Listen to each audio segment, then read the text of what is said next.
জননেতা মাহমুদুর রহমান মান্না উপস্থিত আছেন, বিভিন্ন রাজনৈতিক দলের কেন্দ্রীয় নেতৃবৃন্দ, সংগ্রামী ঢাকাবাসী সাংবাদিক বন্ধুগণ, সবাইকে আন্তরিক সালাম এবং শুভেচ্ছা। সংগ্রামী ভাই এবং বন্ধুগণ, আমরা দীর্ঘ 18 বছর এই বাংলাদেশের মানুষের উপরে বেশিরভাগের সেই কালো থাবা নতুন সাংবাদিক হয়েছে মনে হয় বসেছিল। মানুষের কথা বলার অধিকার ছিল না, মানুষের ভোটের অধিকার ছিল না, মানুষের কোনো নিরাপত্তা ছিল না। ঘরের মধ্যে সাংবাদিক সাগরমণি যে হত্যাকাণ্ড ঘটল, সেই হত্যাকাণ্ডের পরে তৎকালীন সেই বেশিরভাগের দোষর, তৎকালীন সেই প্রধানমন্ত্রী তিনি বলেছিলেন কারো বেডরুমের নিরাপত্তা দেওয়ার আমার সময় নেই।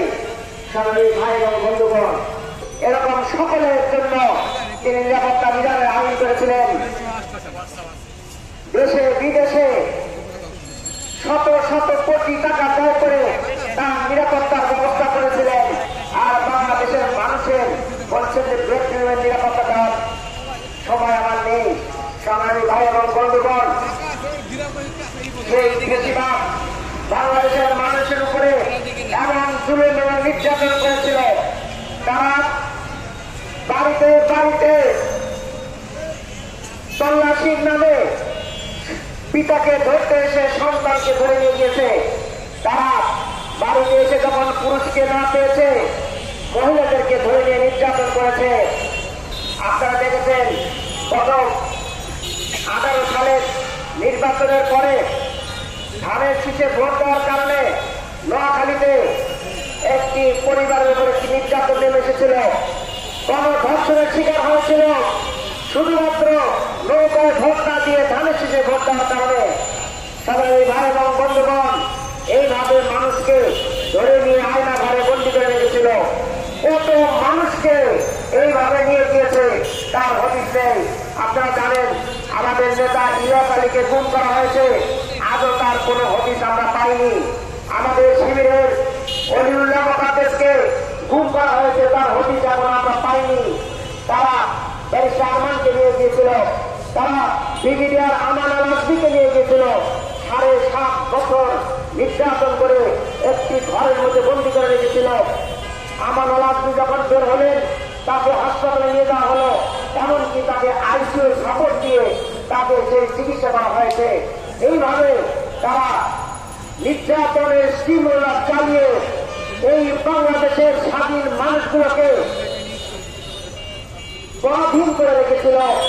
তারা যখন প্রথমে ক্ষমতায় এসেছে, আসার পরে প্রথমে তারা কোমর ভেঙে দিয়েছে বাংলাদেশের সেনাবাহিনীর চৌকাশ সেই সদস্যদেরকে। বিডিআর বিদ্রোহের নাম করে 57 জন সেনা অফিসারকে তারা হত্যা করেছিল। এরপরে তারা হত্যা করেছে ভারতের বিপক্ষে যারা অবস্থান নেওয়ার জন্য সোচ্চার থাকেন সবসময় বাংলাদেশ জামাত ইসলামীর কেন্দ্রীয় নেতৃবৃন্দকে তারা আইনের নামে অবিচার করে জুডিশিয়াল কিলিং এর মাধ্যমে তারা একের পর এক ফাঁসি দিয়েছে এবং জেলখানায় নির্মমভাবে হত্যা করেছে 11 জন নেতাকে। সংগ্রামী ভাই এবং বন্ধুগণ, এরপরে তারা মনে করেছিল তাদের বিরুদ্ধে কথা বলার আরো একটি শক্তি রয়েছে, সেই শক্তি হচ্ছে হেফাজতে ইসলাম। তাদেরকে তারা 13 সালের সেই 5ই মে রাত্রিতে শাপলা চত্বরে নির্মমভাবে শহীদ করে সেই শাপলা চত্বরকে রক্তে রঞ্জিত করেছিল। সংগ্রামী ভাই এবং বন্ধুগণ, এইভাবে একের পর এক ভারত বিরোধী শক্তিকে তারা নিঃশেষ করে এখানে বাংলাদেশে একটি রাম রাজত্ব কায়েম করার জন্য উদ্যোগ নিয়েছিল এবং বন্ধ করে বলেছিল আমরা 41 সালের আগে এই বাংলাদেশের ক্ষমতা থেকে আমরা বিদায় নেব না। এমন এমন মন্ত্রীরা তারা বুক খুলে বলেছেন শেখ হাসিনা যতদিন জীবিত থাকবেন ততদিন প্রধানমন্ত্রী থাকবেন। আর শেখ হাসিনাও বলেছিলেন জাহান শেখের বেশি আমি পালাই না, পালিয়ে যাব না।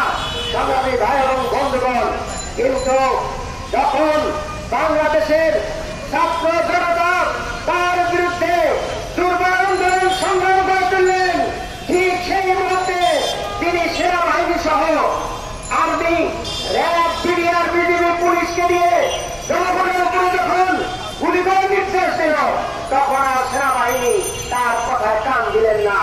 সংগ্রামী ভাই এবং বন্ধুগণ, দেশের পরিস্থিতি এমন হল, ছাত্র জনতার সেই মিছিল যখন ঘোষণা করল আগামীকাল গণভবন দখল করা হবে, গণভবন উদ্দেশ্যে লং মার্চ করা হবে, সেই ভয়ে ভীত হয়ে দুপুরবেলায় শেখ হাসিনা বাংলাদেশের গণভবন থেকে পালিয়ে ভারতে গিয়ে আশ্রয় নিয়েছেন।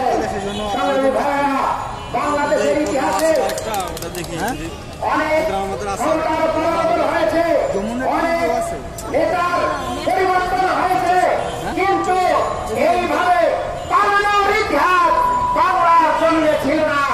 আমরা জানি 11 বছর পূর্বে লক্ষণ সেন তার এই গদি থেকে পালিয়ে খিড়কি দরজা দিয়ে তিনি পালিয়েছিলেন।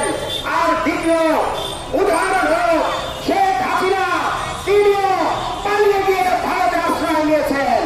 সংগ্রামী ভাই এবং বন্ধুগণ, আজকে তিনি বাংলাদেশ থেকে পালিয়েছেন, কিন্তু ষড়যন্ত্র বন্ধ করেন নাই। তিনি সেখান ব্যবহার করুন জাপানের 1 নম্বর টুথব্রাশ ব্র্যান্ড সিস্টেমা টুথব্রাশ। থেকে উস্কানি দিচ্ছে। তিনি বলছেন বাংলাদেশের আওয়ামী লীগের নেতা কর্মীদেরকে বলছেন, তোমরা রেডি থাকো, আমি চুপ করে বাংলাদেশে ঢুকে যাব। সংগ্রামী ভাই এবং বন্ধুগণ, এই দেশের মানুষ, এই দেশের ছাত্র, এই দেশের কিশোর, এই দেশের শিশু, নারীরা রক্ত দিয়েছে। তোমাকে চুপ করে বাংলাদেশের আসার আর কোন সুযোগ দিবে না। সংগ্রামী ভাই এবং বন্ধুগণ, সেই সাথে সাথে শেখ হাসিনা ভারতের ক্ষমতাসীন বিজেপিকে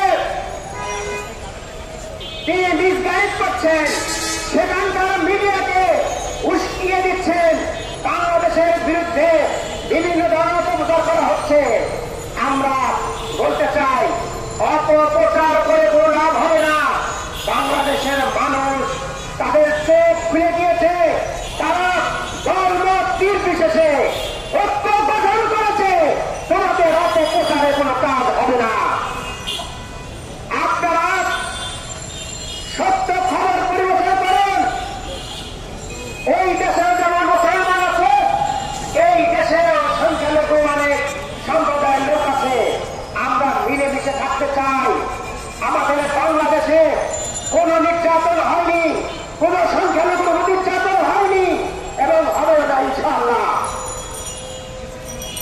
শুধুমাত্র অপপ্রচার করে বাংলাদেশের পরিবেশ নষ্ট করবেন না।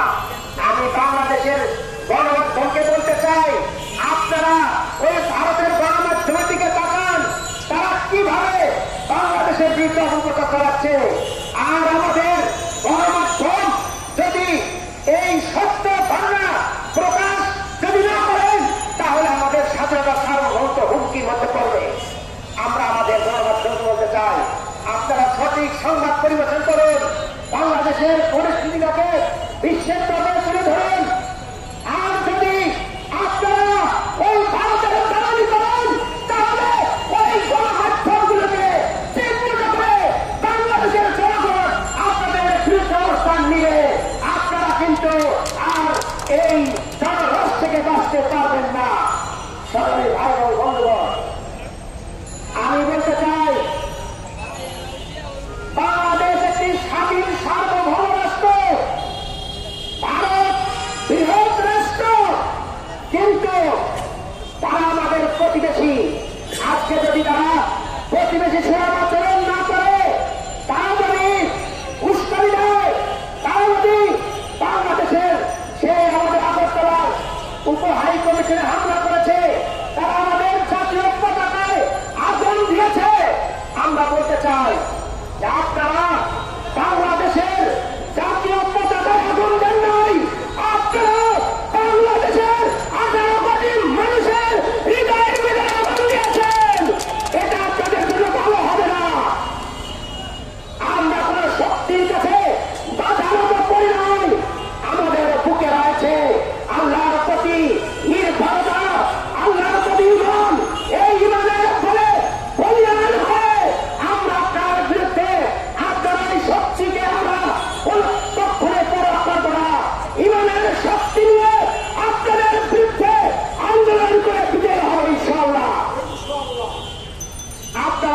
1965 সালে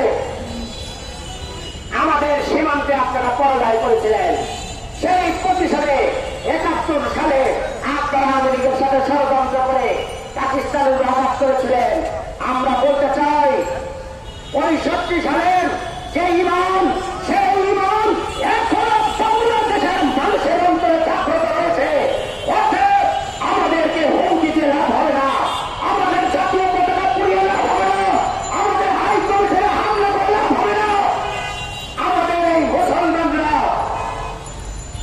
শহীদ হতে জানে, রক্ত দিতে জানে, কিন্তু কোন অন্যায়ের কাছে মাথা নত করবে না ইনশাআল্লাহ। সংগ্রামী ভাই এবং বন্ধুগণ, আপনারা বলছেন বাংলাদেশে তারা রপ্তানি করবে না, বাংলাদেশের মানুষকে তারা চিকিৎসা দিবে না। আর বাংলাদেশের মানুষ সেই জুলাই বিপ্লবের আগেই ঘোষণা দিয়েছে ভারতের পণ্য বর্জন করার জন্য। বাংলাদেশের দেশপ্রেমী মানুষ ঘোষণা দিয়েছে। অতএব এই সকল হুমকি দিয়ে লাভ হবে না। বাংলাদেশের মানুষ ভারত থেকে মুখ ফিরিয়ে দিয়েছে। বাংলাদেশের মানুষ আপনার দেশে গিয়ে আর চিকিৎসা নিবে না, আপনার দেশের কোন পণ্য বাংলাদেশের মানুষ গ্রহণ করবে না। অতএব এই ভয় দেখিয়ে লাভ হবে না। আমরা বাংলাদেশের মানুষকে বলবো, আমাদের যে সম্পদ আছে এই সম্পদকে আমরা বুকে ধারণ করে আল্লাহর উপরে ভরসা করে এই দেশে আমরা করতে চাই, এই দেশের জন্য রক্ত দিতে চাই, আমরা শহীদ হতে চাই। আমাদের কাছে আমরা মাথা নত করবো না ইনশাআল্লাহ। পরিশেষে আমি সকল দল, ধর্ম, সকল গোত্রের মানুষকে আহ্বান জানাবো, আসুন আমরা সবাই ঐক্যবদ্ধ হই, আমরা একতা প্রাচীর গঠন করে এই অন্তর্বর্তীকালীন সরকারকে আরো শক্তিশালী করি এবং যে কোনো স্বাধীনতার সার্বভৌম হুমকির বিরুদ্ধে আমরা ঐক্যবদ্ধ হই এবং অন্তর্বর্তীকালীন সরকারকে বলতে চাই, আপনারা দ্রুত সংস্কার কার্যক্রম শেষ করে একটি ফ্রি ফেয়ার একটি